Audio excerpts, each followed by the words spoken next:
Denis Sassou Nguesso est un mercenaire au service des intérêts étrangers. La guerre que traverse la République démocratique du Congo est révélatrice de l'hypocrisie, non pas seulement, mais surtout de l'imposture politico-diplomatique que représente Denis Sassou Nguesso dans la sous-région des Grands Lacs. Le dictateur aux origines Dahomey s'est allié avec les nilotiques Tutsis rwandais Paul Kagame pour mettre à feu et à sang la République démocratique du Congo, riche en ressources naturelles et en matières premières rares. Denis Sassou Nguesso n'est pas congolais et il le sait.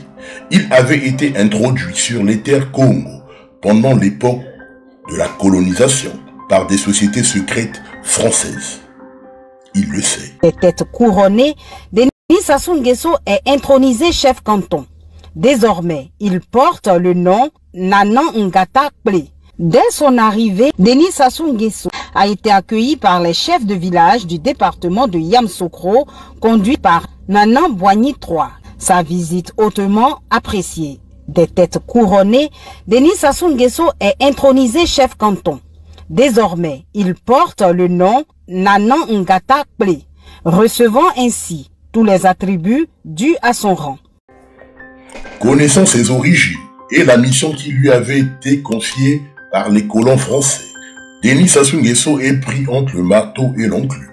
Selon les informations à notre disposition, la France lui a confié la mission de céder une partie des terres du Congo aux Tutsis rwandais, comme cela a été exigé à la République démocratique du Congo, d'où la résistance du président Félix Tshisekedi Tshilombo.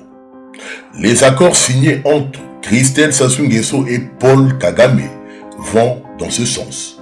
Ne vous trompez pas. Il s'agit là d'un accord de peuplement et d'accaparement des terres.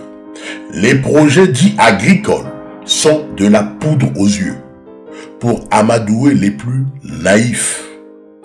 Denis Sassou Nguesso a une mission, celle de créer des tensions ethniques entre les Tutsis rwandais et les populations dans la partie sud du Congo. Les accords secrets signés entre le Congo et le Rwanda s'inscrivent dans le cadre du projet politique du président Denis Sassou Nguesso de préparer une succession dynastique à la tête de l'État congolais. En effet, le chef de l'État congolais caresse le rêve de fer de son fils, Denis Christelle Sassou Nguesso, son dauphin.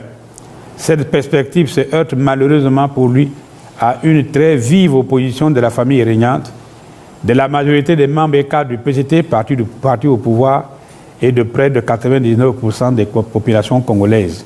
Devant ce rejet quasi général du dauphin désigné, le chef de l'État congolais a décidé de passer en force. Dans cette perspective, il a mis au point un plan de guerre en vue de propulser son fils à la barre. Dans ce plan, le Rwanda est sollicité pour aider militairement Denis Christelle Sassou Nguesso à prendre le pouvoir au moyen d'un coup d'État, avec le soutien actif des mercenaires rwandais installés à Oyo, Inoni Falaise, Lifula, Maluku et Brazzaville. Les accords secrets signés entre le Congo et le Rwanda visent l'atteinte de cet objectif stratégique. Comme chacun le sait, l'objectif stratégique de l'action politique du président rwandais est de créer un Tutsi Land dans la région des Grands Lacs et en Afrique centrale. Plus concrètement, il s'agit de construire un grand empire Ima-Tutsi qui engloberait le Rwanda, le Burundi, les RDC, le Congo-Brazzaville et l'Angola. Pour le président rwandais, cet empire n'a pas de frontière. Sa frontière est l'horizon.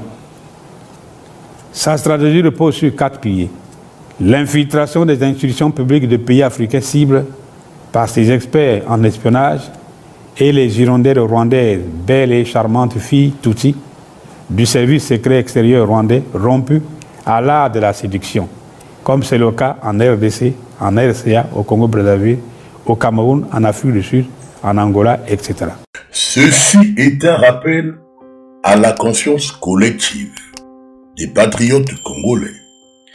Denis Sassou Nguesso n'est pas un Bantou, moins encore un Congolais. Il le sait et il vous l'avait dit.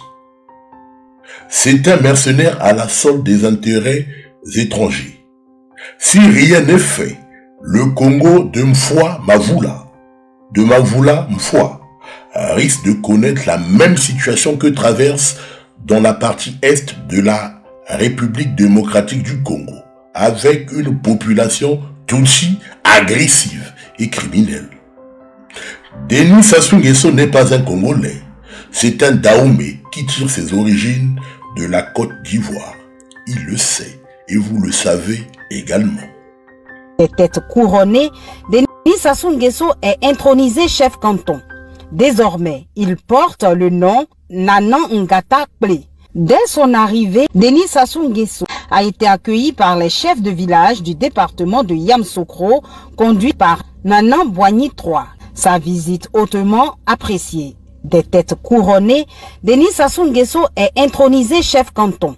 Désormais, il porte le nom Nanan Ngata Kple, recevant ainsi tous les attributs dus à son rang.